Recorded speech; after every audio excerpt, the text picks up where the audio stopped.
Well, yeah, there was a lot of accidents and things. But Lynn mentioned the rattlesnake. We had an irrigation pump where we pumped out of the Sun River that ran around the farm.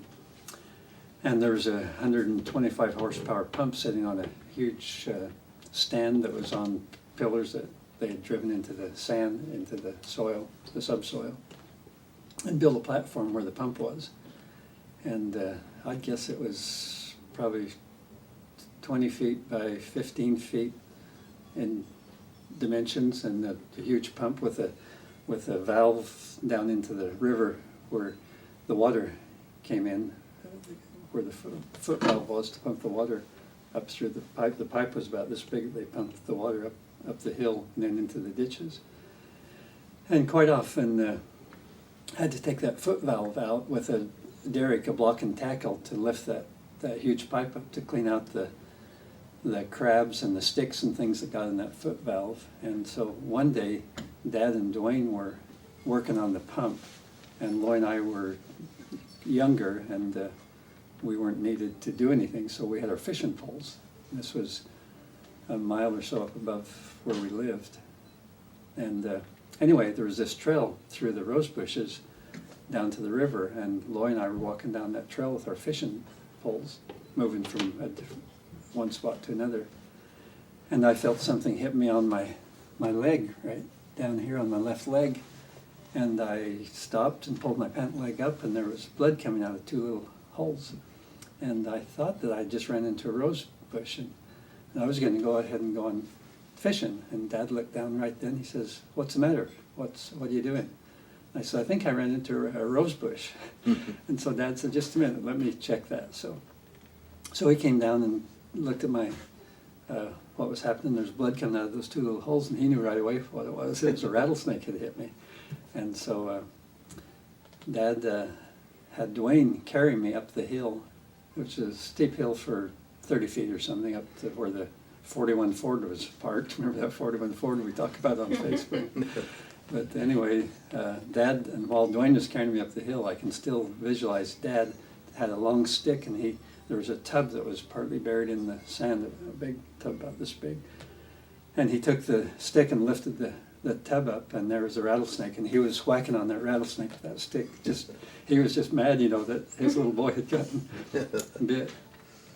And so then when we got up the car, Dwayne was putting me in the car, and Dad came up then, and he pulled my pant leg up, and he sucked the poison out with his mouth as much as he could. And I still remember him spitting out that greenish, yellowish stuff out of his mouth. He did this for a few minutes and kept spitting out this stuff.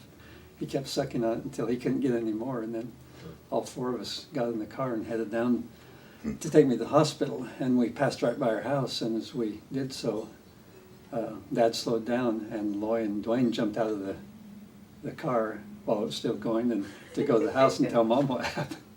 So Dad and I headed to town. I remember looking over there at that speedometer, and Dad was going 70 miles an hour, which was as fast as that car would go.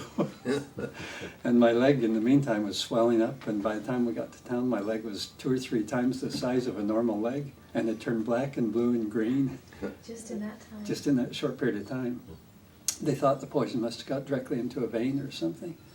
So they got me in the hospital and poked me with a bunch of needles, and I remember I was crying and telling Dad not to let them stick me with any more needles.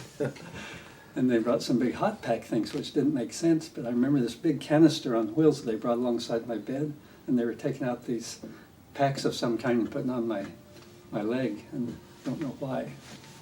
But anyway, it was a close call. I had heard that if I'd been there 20 minutes later that I wouldn't have made it, so it was a pretty close call from what I remember. And so I was in the hospital 7 days, and then after getting out of the hospital, well, don't know if this is going too long of a story, but right at that time, it was when the fair was going on. The Great Falls North Montana State Fair was going on, and they had some airplane aerobatic acts going on there at the fair during that time I was in the hospital. And 2 planes collided. 2 of the planes that were doing aerobatics collided, and one of them was only damaged slightly and was able to land, but the other one, the pilot couldn't control, and it went down and almost hit the infield, missed the grandstand, but it there were some people sitting on the racetrack fence that was there, and it killed several people that were sitting on the fence, and then plowed into the horse barns, killed the pilot, of course. And this had just happened the day before that I got out of the hospital. And when Dad and Mom came to pick me up in the hospital, Dad drove through the fairgrounds. He wanted to see what that looked like, and they just let us drive through there.